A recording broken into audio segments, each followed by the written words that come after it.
Yeah. So the guy, Ed Durston was his name. So Ed Durston was this. Ed Durston was a guy sort of. He wasn't really famous himself, but he flitted in and out of celebrity circles in Los Angeles. And Ed Durston himself. There's a really interesting story to be told about him. But, if somebody wants to do that.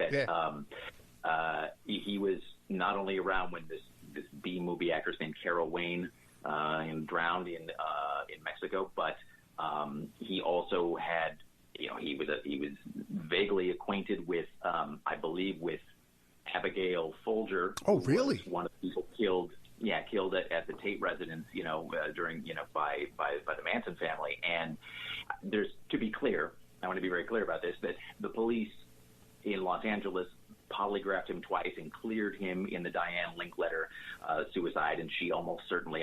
There's no indication of foul play there at all. The Carol Wayne thing again is sort of another interesting. He either gravitated toward people and situations that were headed for bad endings somehow, or he was just exceptionally unlucky, because again, and then the Carol Wayne thing where he travels to Mexico with her and then she drowns. In his defense, there, she was there to try to clean up from drugs and alcohol, and I think had recently filed bankruptcy. So there were a lot of personal issues happening all around there. But yeah, he's a fascinating character. Well, accidents happen. People do fall out of windows. Okay, but that's something we should take a look into one day.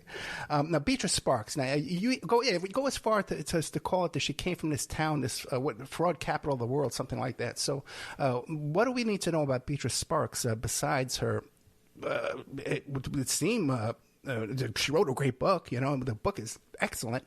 As far as the content, what's the whole fraud angle? So Provo, Utah is a really interesting place. And let's see if I have a little excerpt of this that I want to make sure that I try to get this quote correct. But I'm certainly not the first one to talk about this. This is a thing that has been discussed, in a lot of different places. Jonathan Krakauer wrote about this in his book Under the Banner of Heaven, which is really in itself a phenomenal read.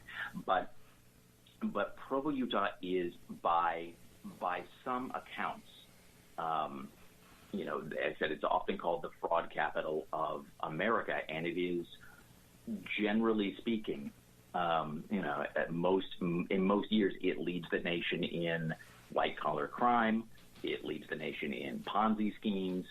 Utah County leads the nation in multi-level marketing scams, and by some estimates, 3/4 of U.S. investment fraud is in some way connected to Utah County. There's someone, I believe his name is Keith Woodwell, who is I'm doing this from memory, so I may get this wrong, but I believe he's now the former head of securities investigations in the state of Utah. But he talks about Utah and Utah County in particular, and Provo is the sort of heart of Utah County, and it's right near BYU, so it's very much the core of that place. That obviously, Utah and Utah County in particular is a very heavily Mormon Latter-day Saint community. And Latter-day Saints, as it turns out, are especially ripe for what they call affinity fraud, which is the kind of fraud that exploits cultural connections and social connections. In other words, in this case, Latter-day Saints generally trust other Latter-day Saints. They tend to take their claims at face value. And so if somebody from your community, in this case somebody from your church, tells you something, you are inclined to believe them.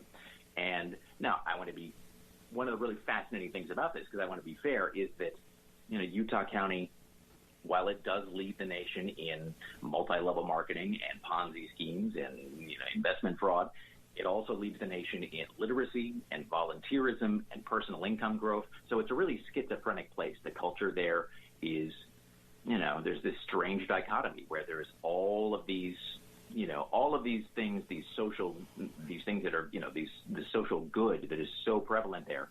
but there's also a lot of fraud in Utah County. And so it is, in some ways, it's not surprising that so many facets of this story involve Utah County. Yeah, the audience, I would invite them to go back and check out my archives, the work I did on adoptions and readoptions here in the United States and overseas adoptions. And a lot of that traces back to Utah as well, a lot of abuses in the adoption system. And also, too, Utah is another spot where a lot of these, they have very liberal regulations for supplements, dietary and physical supplements for weight gain, that kind of stuff, and exercise supplements over there in Utah. Oh, yeah. Yeah, so if you drive through Provo, Provo's a really amazing place. It's really interesting. You drive through there, then I have never been in a place that per capita certainly has so many giant, garish, gaudy billboards by the side of the road, and a lot of them tend to be, as you just said, for things like supplements and health additives and. I don't want to say, I don't want to say quackery, but I will say, for things that purport to be cures or, remedies or treatments that may or may not be on the up and up. And a lot of those are, either very popular in or headquartered in Utah County. Absolutely. Now, did you travel to Utah and to investigate the story? I did. Fortunately, I was good to say, fortunately, this book took me 7 years. I don't know if that's necessarily fortunate. If you had told me at the beginning that it was going to take 7 years, let's just say I'm glad I didn't know that. But I did travel to Utah before COVID, fortunately, and I started this story, I think, the way most people start most stories these days, or most kind of investigations. I mean, the first thing you do, you sit down and you Google and you see what's out there, and sometimes you find stuff and sometimes you don't. And I found that there just wasn't as much written about this story as I thought there had been. That's one of the interesting things about this, because Go Ask Alice is such a popular book. As I said, it sold 5 million copies, and even people who haven't read Go Ask Alice have heard of it, and even people who haven't really even heard of it have been affected by it because it's such a part of the culture. And so I thought, well, this story's got to be told. Somebody must have written this book by now. And I came home and I went online, and at the time that I started this anyway, I found that something that was like a 4-page article from 1979 was at that point still the most in-depth thing really written about this. And I thought, well, that's amazing. And eventually, as trite as it sounds, I sort of just discovered that the only way for me to read this book was to write it, because it didn't exist. And so having kind of exhausted Google, I sort of had to go the analog, the old school route, which is a thing you're undoubtedly familiar with, where I just started calling old phone numbers, landlines that were usually disconnected, or sending letters that came back undeliverable or unopened, and eventually just kind of knocking on doors and building from the outside in. And it's like anything. Once you get one little piece of info, you can hopefully link it to something else, and then you kind of build it from there. But yeah, I did spend some time, unfortunately, before COVID, traveling around Utah for this, and then, and into other states. Now, this Beatrice Sparks, did you get a chance to talk to her, or was she passed on already? She is no longer with us. She passed away a decade ago, and so that's of course one of the great regrets of this whole journey, is that not being able to get her firsthand account of this, or just to ask her these questions face to face. She gave a fair amount of interviews during her life, and she left behind a pretty substantial, written record of things. But yeah, she is no longer with us. What do you think her motives were in all this? I think to some degree, I think like a lot of things of this nature, I think it escalated over time. I think that, for one thing, she spent a long time trying to break through as a writer and trying to find success. And, I think that eventually, I almost want to say with by happenstance, in that most people think that the publishing industry is heavily regulated. This is a thing that I've learned, is that, a lot of people assume, as I did for a long time, that the publishing industry is monitored and regulated, and it has it has rules or external or otherwise about fact checking and about how things are labeled. And at a certain point, I realized that's just not true. That the publishing industry, at least in the States, operates on an honor system. And the thing about honor systems is an honor system kind of only they're only effective for people who don't need them. And so terms like fiction or nonfiction or memoir, they don't really have any any fixed meaning or any legal weight. And once you discover that, a book that is labeled nonfiction is sometimes later labeled memoir, and a book that's labeled fiction is sometimes later labeled nonfiction. If you are someone who, if you don't mind coloring outside the lines a little bit, that's a system that's pretty easily exploitable. And anyway, so that's a long way of saying that I think that eventually she just realized that, she did this because nobody stopped her. There's a long chain of editors and publishers and agents who just either didn't notice or didn't care that something was sort of amiss with Go Ask Alice and with the later books. Oh yeah, I can agree with that. The publishing game is a tough game. The sales count, it's always kind of a shadowy. How many books are actually sold and how much royalties does the author actually get out of books sold. All kind of the New York Times bestsellers list, that seems to be up for sale. Shadowy game there, the publishing business there. So we're talking to Rick Emerson. You could find him at rickemerson.com or unmaskalice.com. We're talking about his book, Unmask Alice, The Truth is Stranger Than Nonfiction. You could find him on Instagram and Twitter at Rick Emerson. So now, Rick, we were talking about Beatrice Sparks and her motives, right? But then it seems, you call into question, too, some people were questioning about her, her degrees.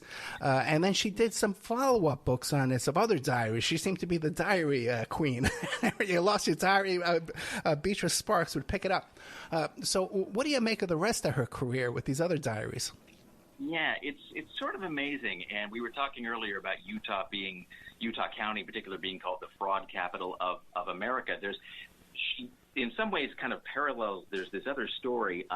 There was so this is back in the 1980s. There was a guy named Mark David Hoffman, and Mark David Hoffman was, the long and the short of it is, he's now in prison for sending pipe bombs, which is another story. But he was a very skilled art forger. So Mark David Hoffman was, he by some accounts was one of the greatest, perhaps the greatest forger in American history. And he had this scam going for a long time where he would supposedly find these really rare documents. He would find like an early copy of the Federalist Papers, or he would find, like an early document from the founding of the Latter-day Saint Church. And he would say, I just happened to be at this old bookstore, and look what I found tucked in the back of this book. It's a letter written by Benjamin Franklin. And it took people an astonishingly long time to ask, how is it this one guy keeps finding all of these rare documents just by luck? It's just he's the luckiest person in the world, apparently, that every time he buys a book, he happens to find a copy of the Declaration of Independence or something stuck in the back. And it's on a smaller scale, it's similar with Beatrice Sparks in that, she, in 1971, Go Ask Alice comes out. That is presumably the diary of this dead teenager that she's edited. And then she follows that up in fairly rapid succession with a series of other diaries. So from 1978 to 2005, it's, 1, 2, 3, 4. So it's 8 additional teenage diaries that she supposedly discovers.